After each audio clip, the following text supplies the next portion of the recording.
Hi, welcome everyone to this channel. Today's video is how to crop an image into a shape in Microsoft PowerPoint, asked by one of my audience. Keep watching to learn these simple tricks. So let's start. Click on Insert tab. Click on Picture and search for it.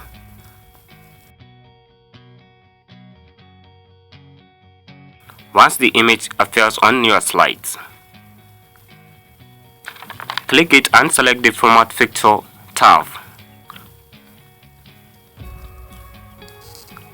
Click on the Crop option and go to the Crop to Shape.